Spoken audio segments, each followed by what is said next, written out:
सभी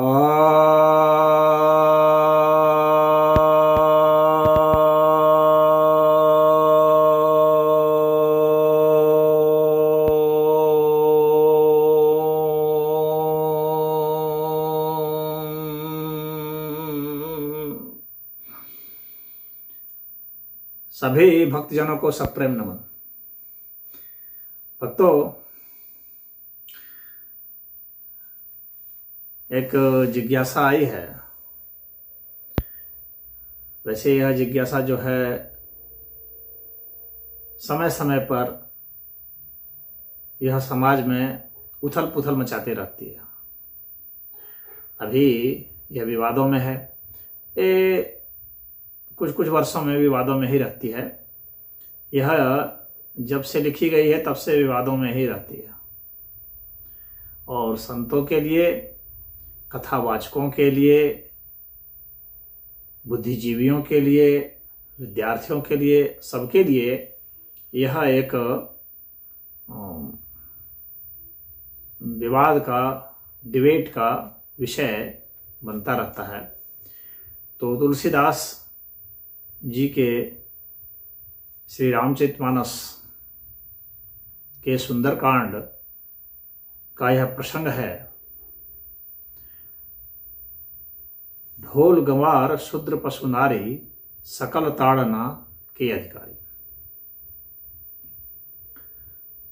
तो यह जो चौपाई है, तो इसके अर्थ को हम समझेंगे। इस चौपाई को हम लोग पूरा पहले समझ लेते हैं, क्योंकि यह तो 2 पाई हुई, चौपाई को पूरा समझना पड़ेगा।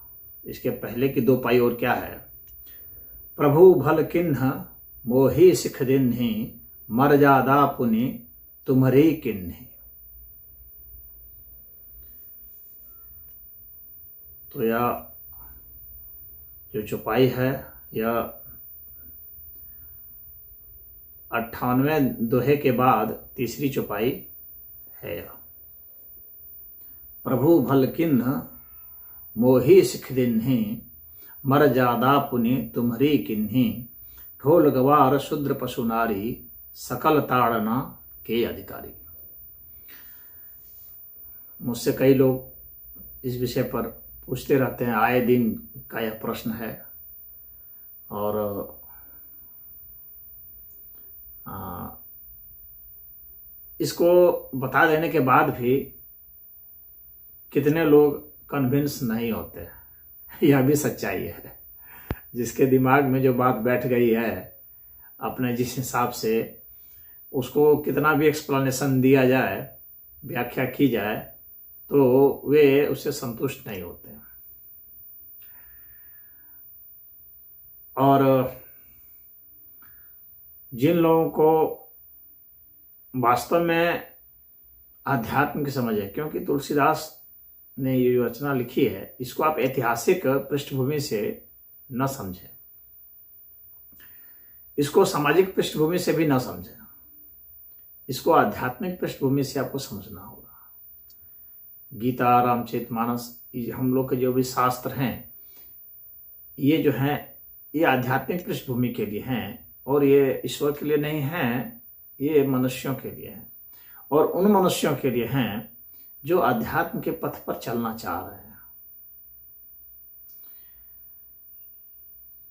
अब इसमें से कुछ लोग जो है इतिहास निकालेंगे, कुछ लोग इससे विज्ञान निकालने की कोशिश करेंगे, कुछ लोग इससे समाज का विमर्श निकालने की कोशिश करेंगे। तो कठिनाई वहां आती है, निश्चित ही आती है, क्योंकि हर युग का, हर समय का अपना एक अलग सामाजिक, ऐतिहासिक, वैज्ञानिक, शैक्षणिक सब पहलू होते हैं। तो पहले हम यह देखते हैं कि इसका सामान्य अर्थ क्या है। जो अमूमन जो बताया जाता है वह यह है कि प्रभु ने अच्छा किया जो मुझे, अर्थात समुद्र कह रहा है भगवान श्री राम से, कि प्रभु ने अच्छा किया जो मुझे शिक्षा दी। किंतु मर्यादा भी आपकी ही बनाई हुई है। ढोल गंवार, शूद्र, पशु और स्त्री ये सब शिक्षा के अधिकारी हैं। यह एक सामान्य अर्थ है। अब जो सामाजिक विमर्श में बाल के खाल निकालने वाले हैं वो क्या कहते हैं, वो कहते नहीं, यहाँ पर जो है इसकी पिटाई की बात है। ताड़ना जो है वह पीटने के लिए है और सीख जो लिखा हुआ है वह दंड देने के लिए। शिक्षा मतलब दंड और ताड़ना मतलब कि पिटाई।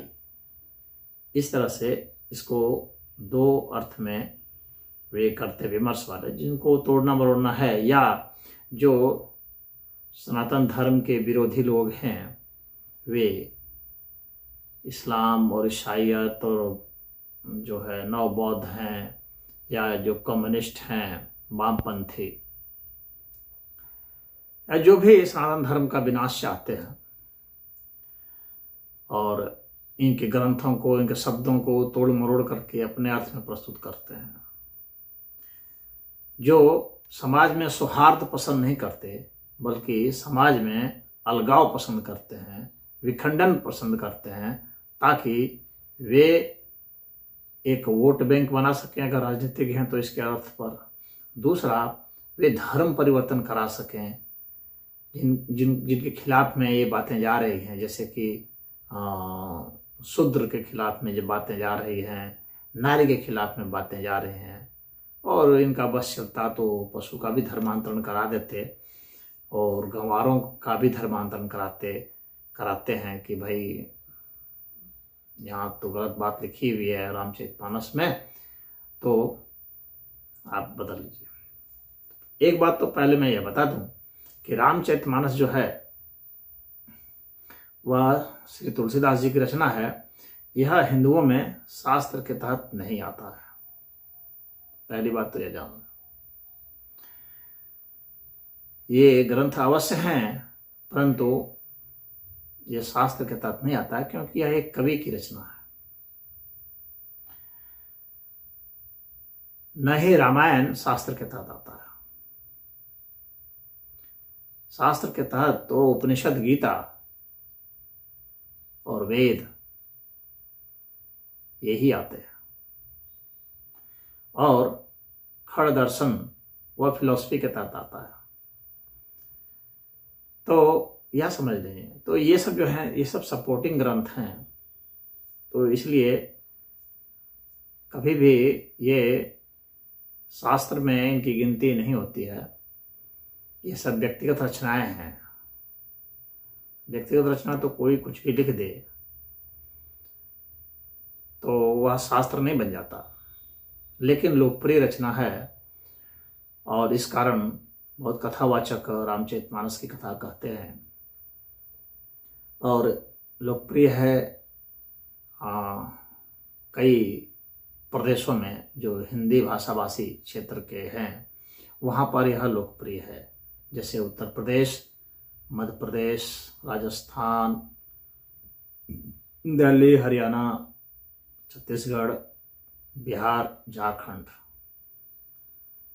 इतने स्थानों में यह लोकप्रिय है। उत्तराखंड और कुछ पंजाब के भी इलाके हैं और गुजरात के भी इलाके हैं, महाराष्ट्र के भी कुछ इलाके हैं। तो जहाँ पर हिंदी लोग बोलते हैं या समझते हैं कुछ, वहाँ पर यह लोकप्रिय है।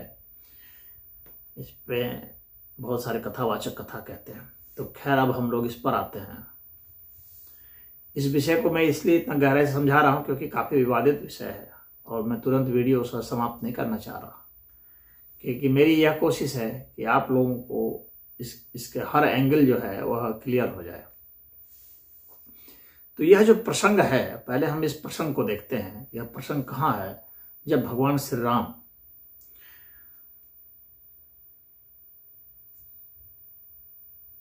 समुद्र से रास्ता मांग रहे हैं और कई दिनों तक विनती कर रहे हैं, उसके बाद भी समुद्र ने रास्ता नहीं दिया। तो एक दोहा तुलसीदास जी कहते हैं, विनय न मानत जलधि जड़ गए 3 दिन बीती, बोले राम सकोप तब भय बिनु होए न प्रीति। यानी 3 दिन बीत गए और भगवान विनय करते रहे समुद्र से, और समुद्र जो है वह नहीं माना। तब राम ने क्रोध से कहा कि भय के बिना प्रेम नहीं होता है, यानी प्रेम के पीछे उसके बैकग्राउंड में भय चाहिए, बिना भय के प्रीत नहीं होती है। और जब ऐसा कहा तब उन्होंने यह कहा कि वह जो है लक्ष्मण बाण सरासन आनु, 100 बारिधि विषक कृशानु, 60 सन विनय कुटिल सन प्रीति, सहज कृपण सन सुंदर नीति। कहते हैं कि लक्ष्मण वह जो है अग्निबाण निकालो, धनुष का संधान करो, हाँ इस समुद्र को मैं सोख दूंगा, सुखा दूंगा। क्योंकि मूर्ख से विनय करना और जो कुटिल है उससे प्रीत करना, और जो स्वाभाविक रूप से ही कंजूस है उसे सुंदर नीति का उपदेश करना कोई लाभकारी नहीं होता है। और भी कई उदाहरण वे तुलसीदास जी यहाँ देते हैं। हाँ, ममता रत सन ज्ञान कहानी, अति लोभी सन बिरति बखानी, क्रोध ही शम काम ही हरि कथा, ऊसर बीज बय फल जथा।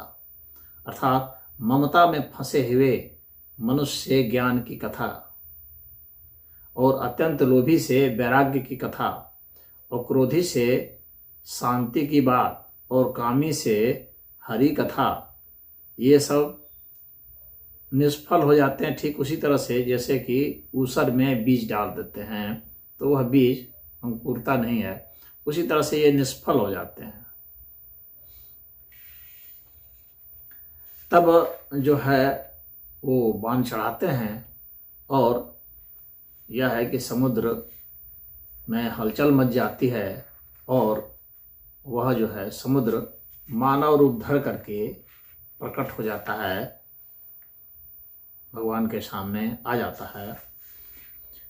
मकर उरग झस गण अकुलाने, जरत जंतु जल निधि जब जाने, कनक थार भरी मणिगण नाना, विप्र रूप आयहु तजी माना। यानी अपना अभिमान छोड़ करके ब्राह्मण रूप में, विप्र रूप ब्राह्मण रूप में समुद्र आया। मगर, सांप तथा मछलियों के समूह व्याकुल हो गए। जब समुद्र ने जीवों को जलते देखा तब सोने के थाल में मणियों को भर करके, रत्नों को भर करके, अभिमान छोड़ करके ब्राह्मण के वेश में वह आया। और आने के बाद तब यह, अर्थात यह जो बयान है, ये जो है इस समुद्र का बयान है। अब देखिए समुद्र ने आकर के क्या कहा, सभय सिंधु गही पद प्रभु केरे, क्षमहु नाथ सब अवगुण मेरे, गगन समीर अनल जल धरणी, इन्ह कई नाथ सहज जड़ करणी।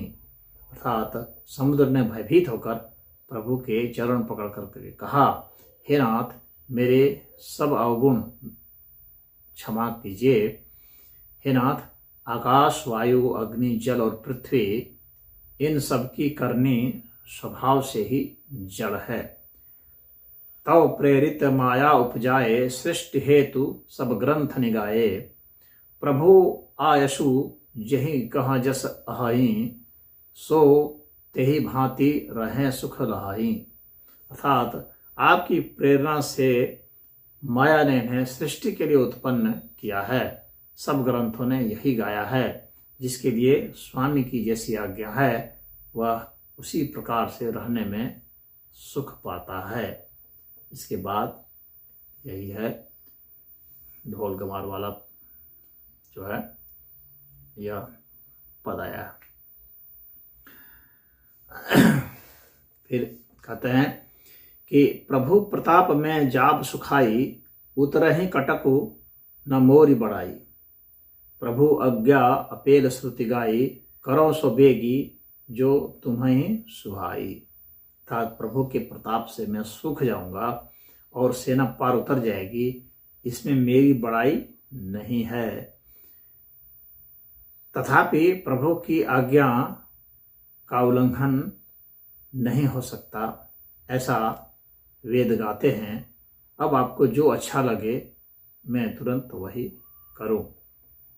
तो भगवान कहते हैं, सुनत विनित बचन अति, कह कृपाल मुस्काई। जेहि विधि उतरे कपि कटकु, तात सो कहऊं पाई। अर्थात समुद्र के अत्यंत विनित वचन सुनकर कृपालु श्री राम जी ने मुस्कुरा कर कहा, हे तात, जिस प्रकार वानरों की सेना पार उतर जाए वह उपाय बताओ। तो अब हम लोग इस पर चर्चा करते हैं, क्योंकि इसका बैकग्राउंड भी जरूरी है। तो फिर समुद्र उपाय बताते हैं, और उपाय में वो यही नल और नील के बारे में बताते हैं कि वे जो दो भाई हैं उनको ऋषियों ने आशीर्वाद दिया हुआ है, यानी उनमें वह क्षमता है, उनमें वो हुनर है कि वे पत्थरों से सेतु बना सकते हैं। सेतु बनाने के वे इंजीनियर हैं, वे ऐसा बना सकते हैं।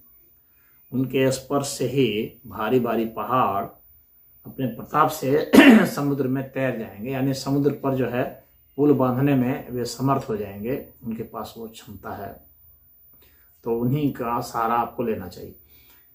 अब जो है हम लोग इस पर आते हैं, जो विशेष ये बैकग्राउंड बहुत जरूरी था, क्योंकि यह बहुत विवादित विषय है। अब देखिए, यहाँ पर कई तरह के प्रश्न उठते हैं, उठाने वाले। कुछ लोग कहते हैं कि भला समुद्र भी मनुष्य बनता है, बन करके आता है। एक प्रश्न तो यहाँ पर यह खड़ा होता है कि समुद्र मनुष्य का रूप धर करके आया, क्योंकि ये डायलॉग समुद्र का है। तो पहली बात तो यह है कि यह तुलसीदास की अपनी कल्पना है, एक कवि की अपनी एक कल्पना है। वह एक पात्र बनाता है अपनी बात को कहने के लिए। कोई भी जो कवि है या लेखक है, वह एक पात्र को गढ़ता है जिसके माध्यम से वह आपको संवाद के रूप में दे सके। यहाँ पर ऐतिहासिक तथ्य पर नहीं जाइए या विज्ञान पर नहीं जाइए कि समुद्र जो है भला आदमी कैसे बन जाएगा, आदमी बनकर कैसे आएगा, ये तो संभव ही नहीं है, ये तो फॉल्स है। तो उस हिसाब से तो फिर फॉल्स है, फिर तो सब कुछ फॉल्स हो गया यहाँ। क्योंकि ना मनुष्य रूप वो धर सकता है, ना वो बोल सकता है, और ना बोल सकता है, तो ये सारी बातें बेकार है फिर। तो फिर इस तरह से मानने वाले को तो यह भी बात नहीं माननी चाहिए कि यहाँ पर यह बोला गया, क्योंकि जब वह स्वरूप धर ही नहीं सकता है फिर बोलेगा कैसे? फिर बोलेगा ही नहीं, फिर तो बात ही खत्म है। लेकिन आपको यह समझना चाहिए कि ये जो पात्र बनाए जाते हैं कवि और लेखक के द्वारा या नाटककार के द्वारा, तो इसलिए बताए जाते हैं कि हम लोगों को संदेश देना है, और कुछ विलक्षण संदेश जब देना है तो विलक्षण पात्र भी होने चाहिए, विलक्षण घटना होनी चाहिए। क्यों होनी चाहिए? आप देखते हैं, फिल्म वगैरह देखते होंगे तो एक विलक्षण तरीके से उसको बताया समझाया जाता है, ऐसा सीन क्रिएट किया जाता है जिससे कि आपके दिमाग में उसका बहुत गहरा इंप्रेशन पड़े और आपको लंबे समय तक वो बात याद रहे और आपके जीवन में उसका प्रभाव हो, यानी आपके भीतर में रूपांतरित कर सके, आपको बदल सके। ये उसका ध्येय होता है। तो किसी भी बात को, जो साइकोलॉजी समझते हैं वे जानते हैं इस बात को, किसी भी बात को कहने के लिए यह जरूरी है कि उस तरह की सिचुएशन क्रिएट की जाए। बिना सिचुएशन को क्रिएट किए हुए यदि किसी बात को घुसाने की कोशिश की जाएगी तो वह जो है बेकार हो जाएगी, निष्फल हो जाएगी। तो ऐसी सिचुएशन, ऐसी स्थिति बनाई जाती है ताकि उस बात को कह दिया जाए। तो कभी ऐसी स्थिति बनाता है ताकि वह संदेश आपको दिया जा सके, गहरे संदेश दिए जा सके। तो गहरे संदेश देने के लिए ही यहाँ पर तुलसीदास जी ने ऐसी रचना की कि राम जी जो है 3 दिन तक जो है पथ मांग रहे हैं और उसके बाद भी समुद्र जो है वो रास्ता नहीं दे रहा है। तो अगर लॉजिक से बात करें, साइंस से बात करें, तो समुद्र भाई 3 दिन क्या, आप 3 जन्म तक भी मांगेंगे तो रास्ता कहाँ से देगा वो? वो रास्ता देने के लिए तो बना नहीं है। और समुद्र जो है आपकी भावनाओं को समझ करके थोड़ी ना रास्ता दे देगा, या आपकी जरूरत को समझ करके। रास्ता तो मनुष्य को खुद बनाना पड़ता है, कर्म मनुष्य को स्वयं करना पड़ता है। तो वहां पर वह जो 3 दिवस तक पथ मांगते, यह उनके लिए जो सामान्य आदमी है, सामान्य आदमी क्या करता है, सदैव जो है मिन्नतें करता रहता है। वो पराक्रम छोड़ देता है और मिन्नतें करता रहता है, हाथ जोड़ता रहता है कि हमको ऐसा हो जाए, हमारे साथ ऐसा हो जाए। यानी जो वह चाहता है वैसा वह इस पृथ्वी से, सूरज से, चांद से, तारे से, ये जो प्रकृति है, इनसे वह कहता रहता है, मिन्नतें करता है। पेड़ से, पौधा से, उसकी जो भी जरूरतें होती हैं उसको वह उनसे कहता रहता है। यह एक सामान्य मानव का स्वभाव है कि अपना दुख और दर्द, अपनी जरूरत वह अरे गहरे किसी से भी कहता रहता है, किसी से भी मिन्नतें करता रहता है। वह इतना आर्त हो जाता है कि उसको जो भी जरूरत महसूस होती है उसको वह कह देता है, ताकि उसकी बात मान ली जाए, सुन ली जाए और उसका काम बन जाए।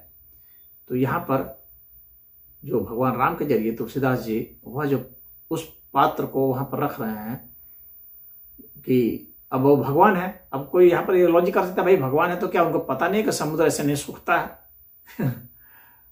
तो यही बतलाना चाह रहे हैं, क्योंकि भगवान जो है वह मानव अवतार लिए हुए हैं। मानव अवतार लिए हैं तो उनका बिहेवियर जो है वो मानव समान होना चाहिए। उनको तो सब, जो समुद्र ही उनको ज्ञान दे रहा है, तो वो ज्ञान क्या उनको नहीं पता? तो जो विलक्षण होते हैं, प्रतिभावान होते हैं, ज्ञानी होते हैं, उनको सब पता होता है। लेकिन यदि वे हर समय डायलॉग देते रहेंगे तो उनके डायलॉग को लोग नहीं सुनेंगे। सामान्य मनुष्य किस चीज को समझता है? वह कर्म को समझता है। क्योंकि सामान्य मनुष्य फिलॉसफी से नहीं समझता, ज्ञान से नहीं समझता, वह कर्म से समझता है। वह घटनाओं की चर्चा करता है।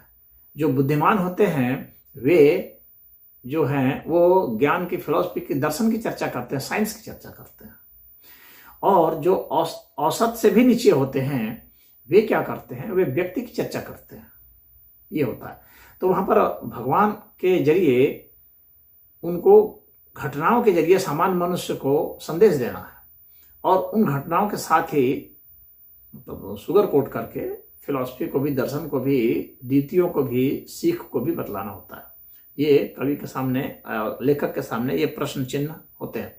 तो वहां पर उन्होंने भगवान राम से इस तरह से विनय करवाया। उसके बाद फिर जब वह विनय नहीं हुआ, यानी इस तरह से जो आप मन्नतें मांगते फिरते हैं, जहां भी कोई जा रहा है, मंदिर में मांग रहा है, कोई जा रहा है, कहीं भी मांग रहा है, किसी से भी, तुलसीदास जी यहाँ पर यही कहना चाहते हैं कि मन्नतें नहीं, क्या काम करती है? पराक्रम। आपका पराक्रम काम करता है। कहीं भी आपको अपनी जो भी इच्छाएं हैं उसके लिए आपको पराक्रम करना पड़ेगा। और फिर भगवान यहाँ पर यह संदेश देते हैं, भगवान के माध्यम से तुलसीदास जी यह संदेश दे रहे हैं कि भगवान ने कहा कि धनुष बांध लाओ, मैं इसे सोख दूंगा। यानी पराक्रम पर वे उतरते हैं। तो जब आप पराक्रम करते हैं तो क्या होता है कि आपके पराक्रम से वह घटनाएं जो आपके इच्छित, जो आपकी इच्छाएं जो भी हैं, तो उसके अनुसार जो आप घटनाएं घटेंगी, आपको रास्ते मिलेंगे। रास्ता हाथ जोड़ने से नहीं मिलेगा। रास्ता कैसे मिलेगा? पराक्रम से। जब आप सोचेंगे कि मुझे करना, तब रास्ता मिलेगा। तो अब यहाँ पर रास्ता मिल रहा है, और वह समुद्र जो है उसको बताया जा रहा है कि वो प्रकट हो जाता है। कैसे प्रकट होता है? जब बाण उठाएंगे। अब यहाँ पर एक और चीज समझिए, मनुष्य ने क्या किया है, अपनी इच्छा पूर्ति के लिए कहीं बांध बना दिए, कहीं आज जो जोशीमठ है वो इसी के कारण ऐसा है, कहीं बांध बना दिए, कहीं कुछ बना दिए, समुद्र में भी कर दिए। यानी मनुष्यों के छेड़छाड़ की वजह से, मनुष्यों की अपनी इच्छाओं की वजह से, अपनी जिद की वजह से क्या हुआ है कि पर्यावरण बिगड़ गया है। समुद्र भी आज प्रदूषित हो गया, प्लास्टिक से पट गया है। तो अब जब बाण उठा करके सोखेंगे, या मान लीजिए परमाणु बम आप ले लिए, कहें इस समुद्र को सुखा दूंगा मैं, भाई परमाणु बम से तो समुद्र जो है उसका नाश हो जाएगा। तो वो अग्नि बाण का संधान करते हैं, मतलब परमाणु बम का जैसा ही समझ लीजिए आप। तो अब उसके कारण क्या है कि मछलियां और समुद्र के जितने भी जीव हैं, मगर और जो जो उसमें समुद्र में रहते हैं, करोड़ों करोड़ों प्रकार के जीव रहते हैं, वे सब सारे जो है अकुला गए, व्यथित हो गए। हालांकि अभी तो बाण अभी निकाला ही था और वे व्यथित हो गए, जलने लगे। यानी परमाणु बम की शक्ति वहां पर दिखलाना चाह रहे हैं कि वो अग्नि बाण जो है वो इतना ताकतवर होता है कि उससे वो अकुलाने लगे, परेशान हो गए, वो सारे सूख जाएंगे। बताइए, अपनी एक छोटी सी इच्छा की पूर्ति के लिए अगर लॉजिक से बात करे, भाई एक नारी के लिए आप समुद्र के इतने इतने सारे जीवों का नष्ट कर देंगे, ये कहाँ की बुद्धिमत्ता है? एक स्त्री के लिए आप इतने इतने को नष्ट कर देंगे, इतने इतने जीवों का जीवन का कोई मूल्य नहीं है, पानी का कोई मूल्य नहीं है। या तो एक उस तरह की बात हुई ना कि भाई किसी के जीवन का कोई महत्व ही नहीं है। जो आपके साथ है, कोई जो आपका संबंधित है, उसके कारण क्या आप हजारों मनुष्यों को, हजारों जीवों को, हजारों पशुओं को मार देंगे? यह कहाँ की बुद्धिमत्ता है? जब बाण चलाने की बात आती है तो यह प्रश्न जो है भगवान श्री राम के दिमाग में तो बात आ रही होगी ना। तो उसी को तुलसीदास जी ने फिर वो वहीं पर फिर जो है प्रश्न को उल्टा है और फिर समुद्र का फिर प्रकटीकरण दिखाया है। अर्थात ये सब घटनाएं नहीं होनी चाहिए, इसके लिए समुद्र का प्रकटीकरण दिखाया है विप्र रूप में। विप्र रूप में ही क्यों दिखाया? क्योंकि भगवान को ज्ञान जो है वह कौन दे सकता है? विप्र दे सकता है। वह ज्ञान दे सकता है, ब्राह्मण ही ज्ञान दे सकता है। जिसको ज्ञान होगा वही ना देगा। तो इसलिए उसको विप्र रूप में दिखलाया है कि वो विप्र रूप में आया, ब्राह्मण रूप में आया, क्योंकि वह ज्ञानी है, वह भगवान को ज्ञान दे रहा है। भगवान को ज्ञान देना सहज बात नहीं है। साधारण वेश में आएगा तो भगवान तो उसको, उसके ज्ञान को तो लेंगे नहीं, और वहां पर ज्ञान की जरूरत है। क्यों? क्योंकि एक स्त्री के लिए वो इतने इतने को सुखाने की ओर चल पड़े हैं। तो आप साधारण मनुष्य को देख लीजिए। कहने का मतलब है कि एक साधारण मनुष्य जो होता है, भगवान राम को यहाँ एक साधारण मनुष्य का प्रतीक समझ करके आपको करना है कि साधारण मनुष्य ऐसे ही होता है जो कि उसके पास शक्ति हो तो वो सोचता है कि एक के लिए इतना मोह में पड़ जाता है कि एक के लिए वो कुछ भी करने को तैयार है। वह जो वातावरण की जो पारिस्थितिकी है उसको भी बदलने के लिए तैयार है, उसको भी नष्ट विनष्ट करने के लिए तैयार है, अपने घर की इच्छा के लिए पूरा का पूरा जंगल जलाने के लिए तैयार है वह।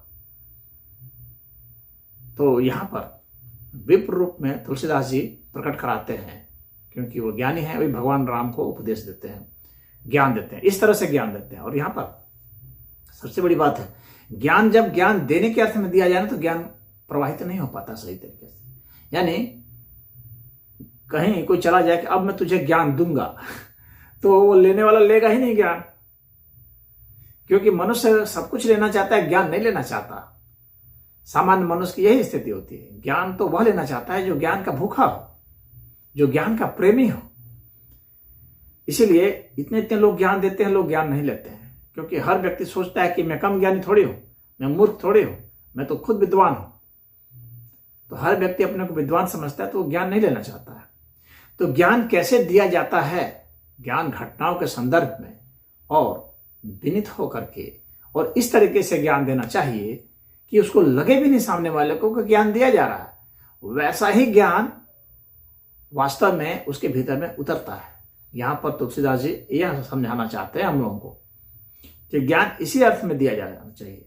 यानी जो सामान्य घटनाएं होती हैं, जो आपके इर्द गिर्द घट रही हैं, उसी से संदर्भित बीच बीच में उसको आप डालेंगे तो यहां पर वह उतर जाते हैं और क्षमा मांगते हुए भगवान से क्षमा मांग रहे हैं। क्यों? जो व्यक्ति अब अहंकार में पड़ करके, क्रोध में आकर के बाण उठा लिया मारने के लिए, उसको ज्ञान देना है कोई आसान बात नहीं है। आप उसको नहीं कहेंगे रोको रोको रोको रोको, हाँ क्या कर रहे हो, उसको डांटने लगेंगे तो क्या वो क्या ज्ञान लेगा या क्या वो छोड़ेगा? नहीं छोड़ेगा। तो इसके लिए पहले विनित होकर के, विनम्र होकर के, उसी की वह बड़ाई करके पहले आपको क्या करना है कि उसके उस क्रोध को शांत करना है।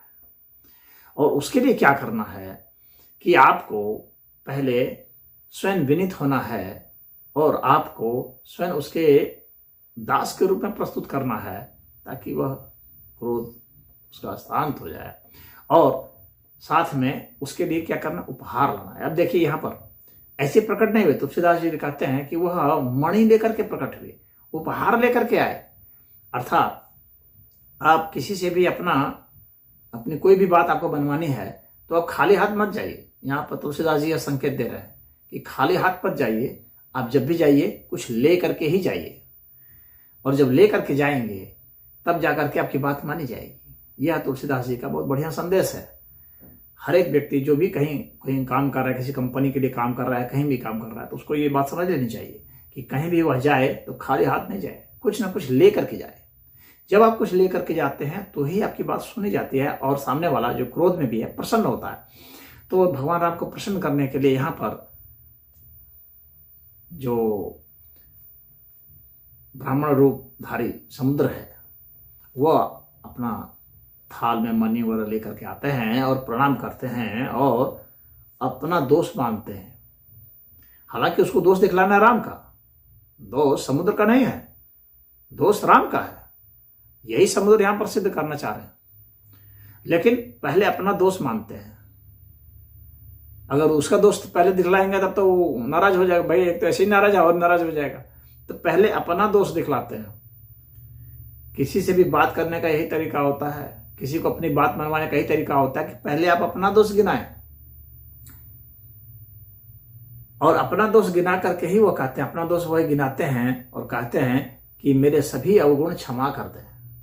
वो ये मानते हैं कि मेरे बहुत सारे अवगुण हैं, उसको आप क्षमा कर दें। और वो कहते हैं कि ये जो आकाश है, वायु है, अग्नि है, जल और पृथ्वी है, ये जड़ तत्व है। यहां पर आप ये समझिए, बतला रहे हैं कि ये जड़ हैं, अर्थात इनमें ज्ञान नहीं है। ऐसा वो कहते हैं कि ये जड़ तत्व है या प्राकृतिक तत्व है, इनमें चेतना नहीं है। इस तरह का वो संवाद करते हैं। अर्थात जब भी आप किसी के पास जाएं तो कहें कि भाई मैं जड़ बुद्धि का हूं, मतलब कि मेरी बुद्धि कम है। यदि आप ज्ञानी बन करके उपदेश देंगे तो लोग तो एंटी हो जाएंगे ऐसे ही, क्योंकि ज्ञानी को वास्तव में कोई देखना सुनना पसंद नहीं करता अंदर से। तो मूर्ख बन करके जो उपदेश दिया जाता है वह उपदेश बहुत भीतर गहराई तक उतरता है। जैसे चांडाल ने आदि शंकराचार्य को उपदेश दिया था। तो यहां पर बताते हैं कि ये सब जड़ है। तो ये जड़ तत्व है, प्राकृतिक तत्व है, इनमें चेतना का प्रवाह नहीं है, ऐसा बतला करके वो कहते हैं कि इनको अगर आप कहेंगे, इन आकाश को, वायु को कहेंगे कि आप सोचो ऐसा, तो आकाश थोड़ी सोचेगा। और अगर आप कहेंगे कि हवा को सोचने के लिए या पानी को कहेंगे सोचने के लिए, तो वो सोचेगा नहीं। तो जड़ तत्व है। कहने का मतलब है कि सामान्य व्यक्ति जो है, जो जड़ बुद्धि का है, तो उससे आप ऐसी उम्मीद न करें। यानी समुद्र का नहीं, मैं जड़ बुद्धि का हूं, मैं पानी हूं, मैं जड़ बुद्धि का हूं। वो ये तो ये नहीं कह रहे कि अरे राम तुमको पता नहीं है कि पानी को बुद्धि नहीं होती है जो तुम मुझसे मांग रहे हो इस तरह का वो नहीं कह रहे हैं कि मैं जड़ बुद्धि का हूं। हाँ, तो अब फिर वे उसके बाद फिर वे कहते हैं कि आखिर ये जो जड़ हैं, तो उसके बाद इसके यहाँ सृष्टि का यहाँ वर्णन कहते हैं कि प्रभु की माया से ही, यानी माया जो है ना वो और जड़ से और थोड़ा, माया जो शक्ति है उनसे ये जड़ तत्व उत्पन्न हुए हैं। ये सब आकाश, पृथ्वी, जल, अग्नि, वायु, ये उनसे उत्पन्न हुए हैं। यही श्रुति ने गाया है, अर्थात वेद में और उपनिषद, गीता ने ये सब गाया है। हाँ, ये जितने भी श्रुति है, वेद उपनिषद मान लीजिए, गीता में आपको यही सब वर्णन मिलेगा, और जो खड़ दर्शन है उनमें भी आपको यही सब मिलेगा। तो कहा है कि ये श्रुति ने गाया है, सभी ग्रंथों ने गाया है। और जैसे प्रभु ने उसको आज्ञा दिया, यानी जैसे उसका स्वभाव दिया है, उसके अनुसार से ही वह रह करके सुख पाता है। यानी वे उसके अनुसार से ही रहते हैं। जैसी प्रभु ने उनको वो दी है वैसे अनुसार से रहेंगे। सामान्य मनुष्य जैसा बर्ताव करना चाहेगा उसके हिसाब से तो वो नहीं ना डील होगा। आकाश तो उसके जो अपना गुण तत्व है उसके हिसाब से बिहेव करेगा, सीधी सी बात है। तो वैसा ही वह बिहेव कर रहा है। यही यहाँ पर तुलसीदास जी समझाना चाह रहे हैं समुद्र के माध्यम से हमको और आपको। इसके बाद फिर यह आता है, अब यहाँ पर जो है प्रभु भल किन्हे मोहि सिख देने। अब यहाँ पर कह रहे हैं कि आपने बहुत अच्छा किया कि मुझे सीख दिया। सीख यहाँ शिक्षा के लिए ही है। जो कहते हैं कि नहीं यहाँ पर जो है मारने पीटने के लिए है, तो ऐसा नहीं है। सिख जो है शिक्षा के लिए ही आता है, उसी से सिख धर्म की भी उत्पत्ति होती है, सिख कहा जाता है। तो सिख धर्म जो है उससे भी है शिक्षा का धर्म। तो सिख जो है शिक्षा के लिए ही होता है, वही यहाँ पर वास्तविक अर्थ, सुटेबल अर्थ है, क्योंकि यहाँ भगवान राम भी शिक्षा दे रहे हैं और यह समुद्र मान रहे हैं कि उन्हें शिक्षा दी जा रही है। शिक्षा दी जा रही है, समुद्र क्यों मान रहे शिक्षा दी जा रही है? हालांकि समुद्र अपनी गलती नहीं मानता है, लेकिन फिर भी कहता है कि गलती है, यानी बाहर से कह रहा है, औपचारिक रूप से कह रहा है कि मेरी गलती है, लेकिन वह यहाँ स्पष्ट बता रहा है कि आप जो माया के जरिए हमको मिला, जो प्रभु की ही व्यवस्था है उसके तहत मुझे ऐसा ही बिहेव करना है, अन्यथा बिहेव मैं नहीं कर सकता, इसलिए मेरी कोई गलती नहीं है। फिर भी शिक्षा एक चीज क्या है कि प्रभु मांग रहे हैं, साधारण आदमी नहीं मांग रहे हैं, ईश्वर मांग रहा है, यानी जिसने इनको बनाया वह मांग रहा है। तो जब वह उसमें यह क्षमता होती है कि उसको बदल दे, यानी अपने बनाए हुए नियम कानून को बदलने की क्षमता प्रभु की होती है और वह प्रभु बदल सकता है, तो यह सीख उसको मिल सकती है।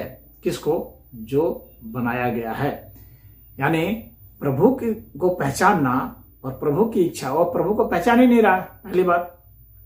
दूसरी बात, वह समझ रहा है जब वो प्रभु को नहीं पहचान रहा है, इसलिए इस तरह का वो सामान्य जो उसका व्यवहार था, जो गुण स्वभाव था, उसके हिसाब से वह व्यवहार कर रहा था। लेकिन उसका यहाँ दोष क्या है कि वो प्रभु को पहचान ही नहीं रहा है, और प्रभु को नहीं पहचानने के कारण ही उसको प्रभु दंड दे रहे हैं। प्रभु को जब आप पहचानेंगे तो प्रभु के हिसाब से बिहेव करेंगे, फिर आपको समझ में आ जाएगा कि मेरा सामान्य व्यवहार नहीं हो सकता है, जो प्रभु के साथ व्यवहार होना चाहिए। तो यही यहाँ पर वो सिख की बात कर रहा है, ये कह रहा है कि हमारा वैसे सामान्य दोष तो कुछ भी नहीं है, लेकिन एक छोटा सा दोष है, और वो क्या दोष है कि वो प्रभु को पहचान नहीं पाता है, प्रभु की जरूरतों को नहीं पहचान पा रहा है, यानी वह जिसने सबको बनाया उसकी जरूरतों को नहीं पहचान रहा है, उसी के द्वारा दिए गए बल को, गुण को, स्वभाव को वह जो है वह उसके मतलब अनुरूप व्यवहार नहीं कर रहा है। यही उसको सीख मिली है, और सीख यही यहाँ पर दिया जाता है कि जो भी जैसे मालिक है, और मालिक ने जो सामान्य नियम बनाए हैं, उस नियम को जो उसका नौकर है वह व्यवहार कर रहा है, लेकिन मालिक के ही खिलाफ वो चला जाता है उसको लेकर के कि आपने वह नियम बनाया था। अरे वह मालिक है, वह तो नियम अपना बदल सकता है ना, वो बदल दिया। जो संविधान बनाने वाले हैं वे संविधान को बदल सकते हैं ना, क्योंकि वही संविधान बनाया है। तो आपको समझना चाहिए कि संविधान बनाने वाला भी महत्वपूर्ण होता है। संविधान तो महत्वपूर्ण है, लेकिन उसको बनाने वाले भी महत्वपूर्ण हैं, क्योंकि जिन्होंने बनाया है वे उसे बदल भी सकते हैं, और उसके हिसाब से आपका व्यवहार होना चाहिए।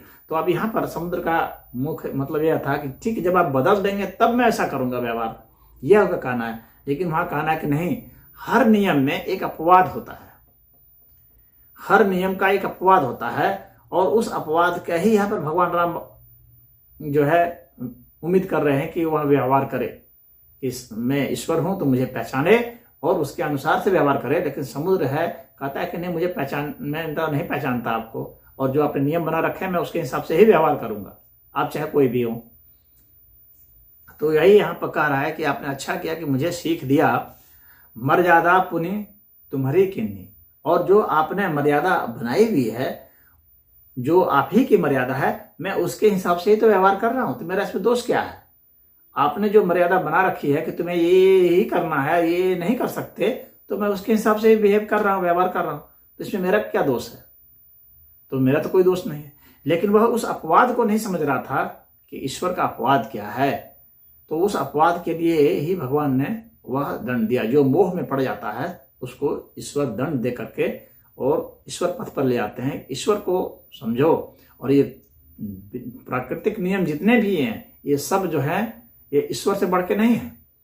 यह प्रभु राम यहाँ संदेश देना चाह रहे हैं, यानी तुलसीदास ऐसा संदेश देना चाह रहे हैं प्रभु राम के माध्यम से हमको और आपको, और वही समुद्र यहाँ पर ऐसा कह रहा है।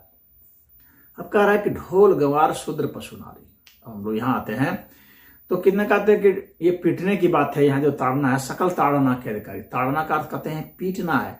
अगर पीटना होता है तो ढोल को पीट करके आप आवाज जो ताल है वो सुर ताल नहीं निकाल सकते, तब तो फिर तो उसमें सीखने की कोई जरूरत ही नहीं होती। कोई भी एक्स वाई जेड आता ढम ढम ढम ढम पीटने लगता तो क्या वो संगीत हो जाता? वो नहीं होता संगीत ना। अगर उसका अर्थ सिर्फ पीटना होता तो कोई भी पीट पीट करके नहीं निकाल सकता है, पीटना नहीं हो सकता है अर्थ।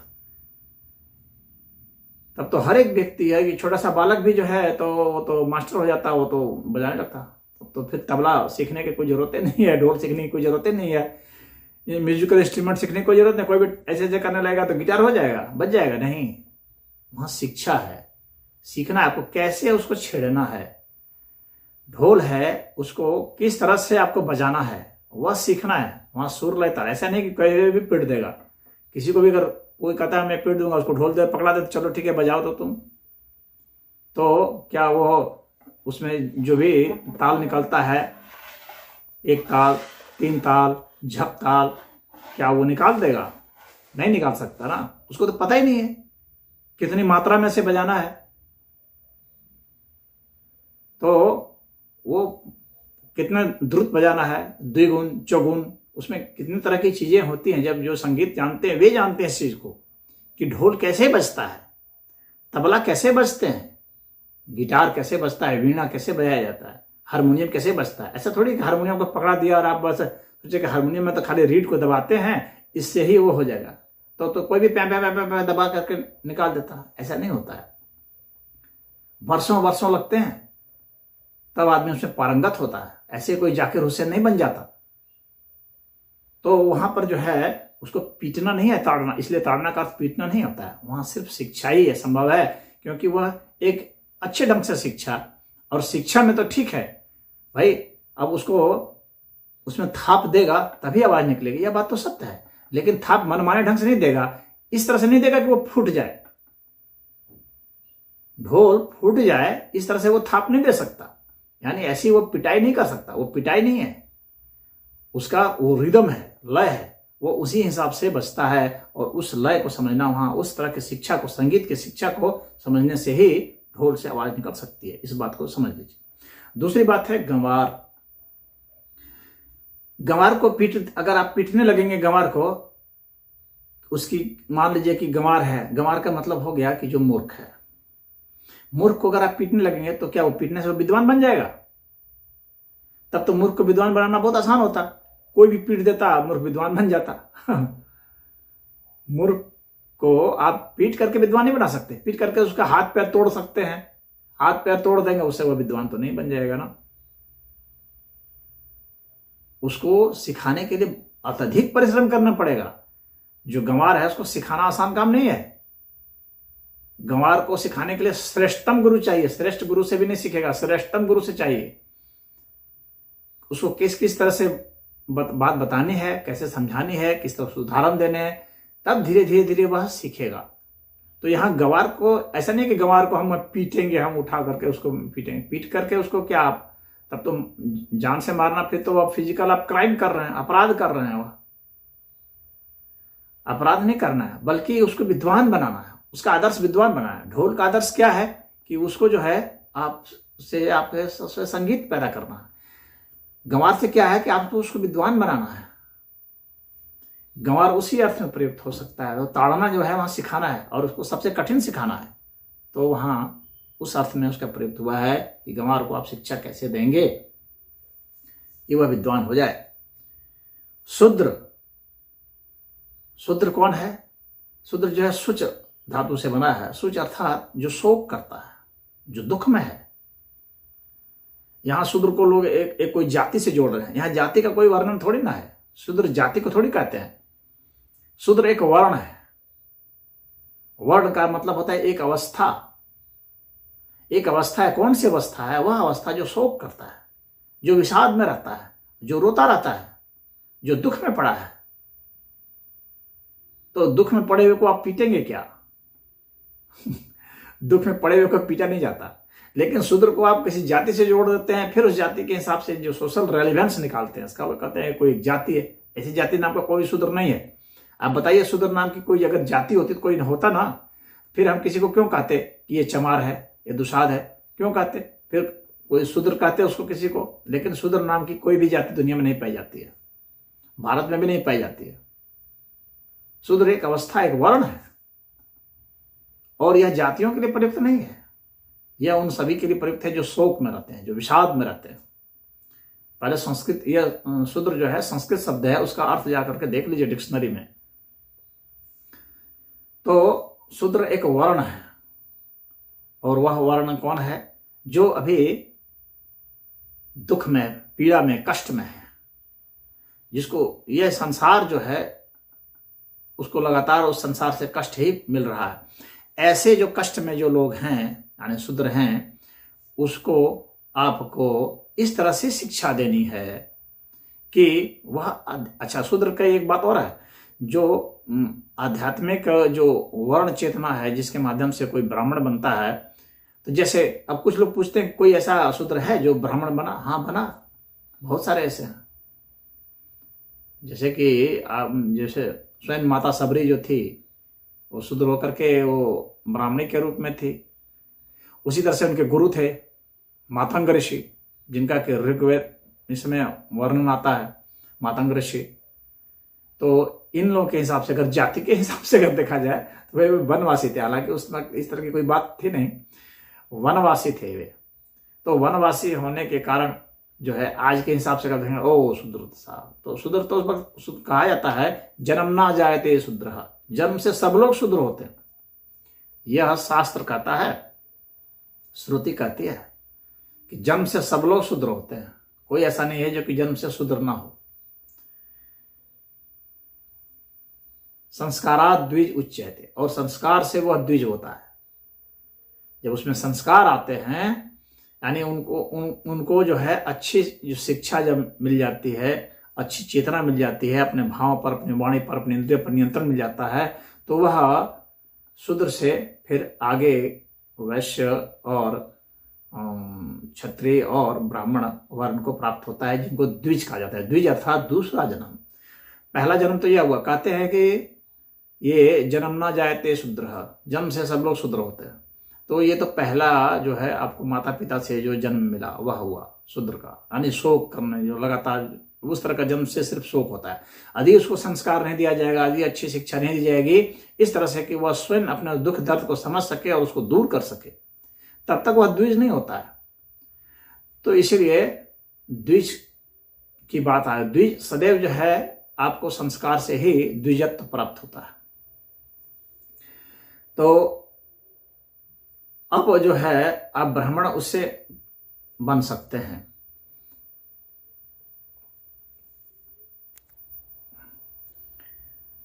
तो वे वैसे कुल के तो मातंग ऋषि चांडाल कुल के थे, तो वहां से वो हो जाते हैं। उसी तरह से शास्त्र में जाबाल ऋषि का आता है, इनके बारे में पता भी नहीं था कि ये किस कुल के हैं, तो उनको भी बाद में वे भी तपस्या से वे भी ब्राह्मण वर्ण के हो जाते हैं। उसी तरह से एलशु का वर्णन आता है। तो एलशु का जो वर्णन आता है तो उनको तो यज्ञ में शामिल नहीं किया गया था, तो वे जो है वो वहाँ से निकल जाते हैं, और निकल जाते हैं तो फिर जो है तपस्या करने लगते हैं, और तपस्या जब करने लगते हैं तो फिर उनको बुलाया जाता है, और फिर जो है उन्हें यज्ञ में दीक्षित किया जाता है जब उन्हें ज्ञान हो जाता है। तो यहाँ पर कहने का मतलब यह है कि इस तरह से बहुत लोग पहुँचे हैं, उदाहरण के अर्थ में था। लेकिन जहाँ पर इसकी बात है, से मनुस्मृति में कहा गया है शूद्रो ब्राह्मणताम इति ब्राह्मणस्य इति शूद्रताम।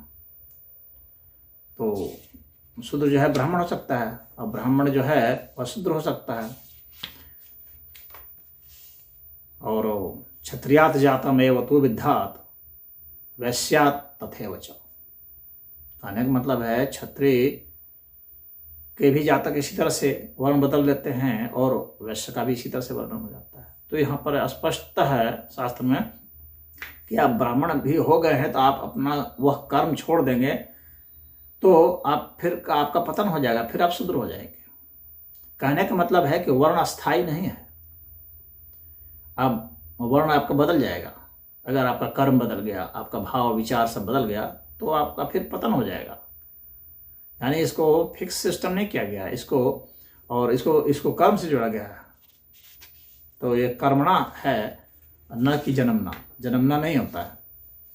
जन्मना ब्राह्मण नहीं हो सकता है, जन्म से तो सबको शूद्र ही माना गया है। तो यहाँ पर जो शूद्र का वैसा अर्थ निकालते हैं और इस तरह की बात करते हैं, विवाद करते खड़ा करते हैं, समाज में विभेद करते हैं, उनको समझ जाना चाहिए कि शूद्र कोई जाति नहीं है, वर्ण है। और वर्ण एक अवस्था है आपके माइंड की, मस्तिष्क की अवस्था है कि आपका मस्तिष्क कहाँ है, किस तरह से, और आपके कर्म पर, आपके भाव विचार ज्ञान पर निर्भर करता है यह सब। और यह फिक्स नहीं है कि एक बार आप अर्जित करके, या साधु संतों के लिए भी कि एक बार आप साधु संत हो गए तो ऐसा नहीं है कि आप ब्राह्मण हो ही गए सदा के लिए, नहीं। अगर आप फिर अपने कर्म को छोड़ दें, इसलिए कितने साधु संत जो है जो धोखा देने लगते हैं, ठगने लगते हैं, तो फिर वे साधु कहाँ रह गए, फिर तो वे शूद्र हो गए, शोक करने वाले हो गए। तो यह यहाँ पर बतलाना चाह रहे हैं। अब इसके बाद आता है पशु। पशु, चूंकि वीडियो काफी लंबा हो रहा है लेकिन यह काफी विवादित विषय रहा है सदियों से, इसीलिए मैं इसको अच्छा से समझा देना चाह रहा हूँ।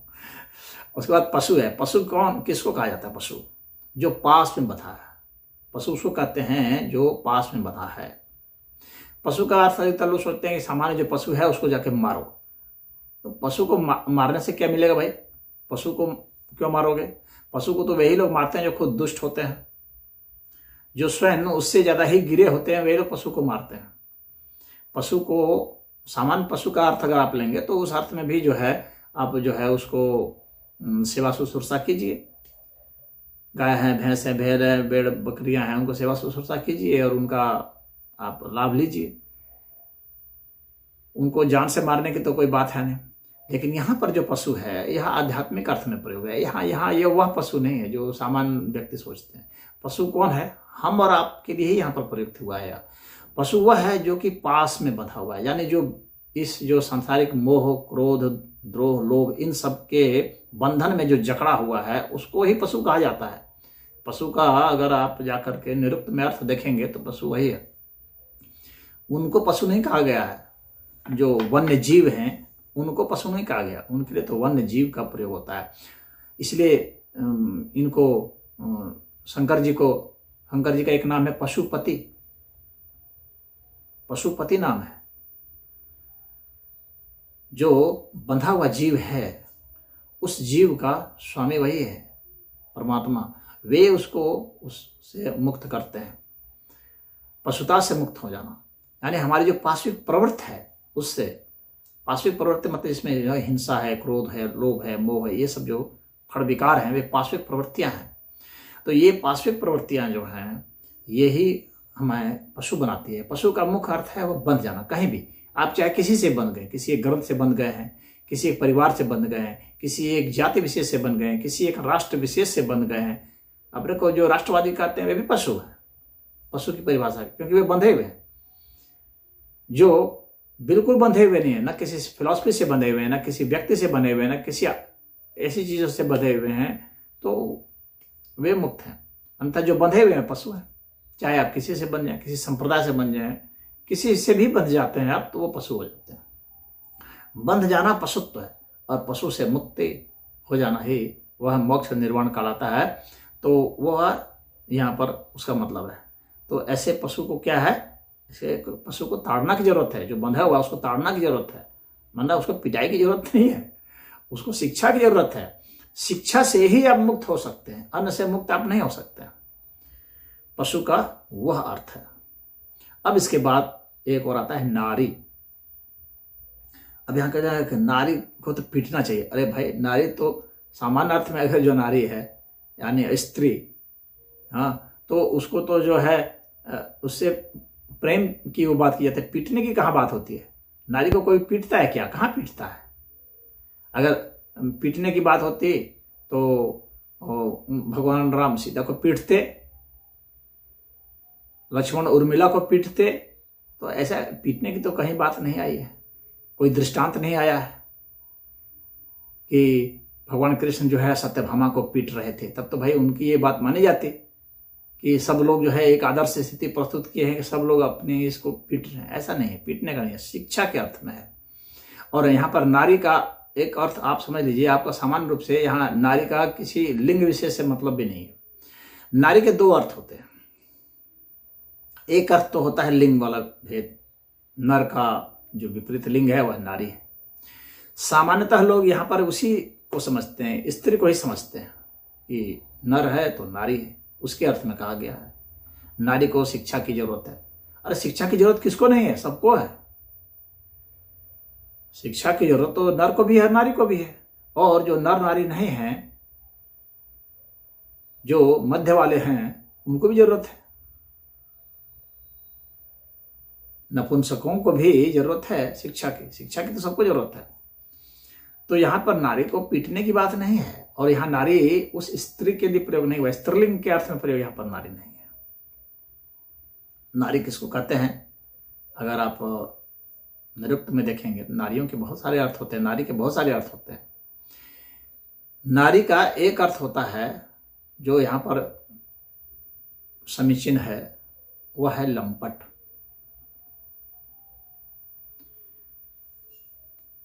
जो लंपटता है, यानी जो कामुकता है, उसके अर्थ में यहां पर है। यहां लिंग के अर्थ में नहीं है। नारी का एक अर्थ लंपट होता है और वहां पर तुलसीदास जी का यहां पर यह अर्थ है कि नारी जो है लंपट, यानी जो लंपट है उसको शिक्षा की जरूरत है। उसको भी पीटने की जरूरत नहीं है, शिक्षा की जरूरत है। कि किस तरह से? आध्यात्मिक शिक्षा की, जिससे हम काम वासना से मुक्त हो सके। तो यहां पर उनका अर्थ जो यही है कि काम वासना से मुक्त कैसे हो सके, उस अर्थ में है। और अगर वह आध्यात्मिक अर्थ जिनको समझ में नहीं आता है या जो नहीं मानने को तैयार होते हैं, पर वो अगर नारी भी समझ लें तो नारी को यहाँ कभी पीटने का कहीं पे संदेश है, निर्देश है ही नहीं, न वेद में है। क्योंकि यहाँ श्रुति की बात की गई है। तो वेद में कहीं भी आपने दिखा सकते हैं कि नारियों को पीटने की बात की गई है? कहीं नहीं है। ना उपनिषदों में आप दिखा सकते हैं, ना आप गीता में दिखा सकते। कहीं भी पीटने की बात नारी को नहीं है। ये शास्त्र में अनुमोदित नहीं है। ना नारी को पीटने की बात है, ना बालकों को पीटने की बात है। तो यहाँ पर उसका फिर ताड़ना जो है पिटाई के अर्थ में कभी प्रयुक्त नहीं हो सकता। अगर आप इसका साधारण अर्थ नारी लिंग के अर्थ में लेते हैं तब भी, तो वहाँ भी भाई नारी सुकोमल होती है।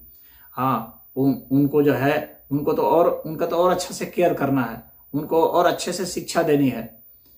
तो और अच्छा से जिसको केयर करना है, जिसको निवेदित करना है, हाँ, तो नारियों के बारे में कहा जाता है कि उन्हें जो है पूजना है। यत्र नार्यस्तु पूज्यन्ते रमन्ते तत्र देवता। तो शास्त्र तो ऐसा कह रहा है, नारियों की तो पूजा करनी है, अभ्यर्थना करनी है। और जहाँ नहीं होता है वहाँ पर तो जो है नरक हो जाता है। तो नारियों की आराधना की बात की गई है, इसलिए नवरात्रि मनाई जाती है, उसमें देवी की आराधना होती है। एक सनातन धर्म ही है जहाँ देवियों की पूजा होती है, और किसी भी जगह देवियों की पूजा नहीं की जाती है किसी धर्म में। तो यहाँ पर क्यों ऐसा किया गया है? इसीलिए किया गया है। नारियों की यहाँ तक पूजा की बात होती है, तो उसको पीटने की बात तो यहाँ पर अमान्य ही है। तो भाई तुलसीदास क्यों कहेंगे, या समुद्र ही क्यों कहेगा ऐसी बात? शिक्षा देने की बात है, तो यहाँ पर शिक्षा तो दी जा सकती है, लेकिन सिर्फ नारियों को शिक्षा की बात ही नहीं है, सभी को शिक्षा की बात है। तो यहाँ पर नारियों को शिक्षा देने की बात भी नहीं है, वह भी बात नहीं मान रहे, क्योंकि वह तो एक सामान्य सी चीज है। तो उसका उदाहरण देने का कोई मतलब ही नहीं है। नारियों को शिक्षा दी जाएगी, तो शिक्षा तो दिया ही जाता रहा है शुरू से ही, तो वो उसका उदाहरण प्रस्तुत करने की क्या जरूरत है? नहीं। यहां पर नारी का अर्थ जो है लंपटता से है। और उस लंपट व्यक्ति को, जिसमें लंपटता है, चाहे वो स्त्री है या पुरुष, जिसमें भी है लंपटता, स्त्री में भी लंपटता होती है, पुरुष में भी होता है। तो जो भी लंपट हैं उनको उनकी लंपटता से मुक्ति चाहिए। उसके लिए उनको शिक्षा की जरूरत है, उसके लिए उसको केयर की जरूरत है। तो उनको शिक्षा देना है, बेहतर आध्यात्मिक शिक्षा देनी है, जिससे कि वह उससे मुक्त हो सके। यही जो है इसका अर्थ था। तो इसको समझाने के लिए इसको मैंने आपको इसलिए 1 घंटे का समय लिया, इतना लंबा प्रवचन मैंने दिया, क्योंकि यह काफ़ी महत्वपूर्ण था और मुझे फिर इस विषय पर कभी बोलना ना पड़े, यह भी मेरा एक ध्येय था। हरि ओम।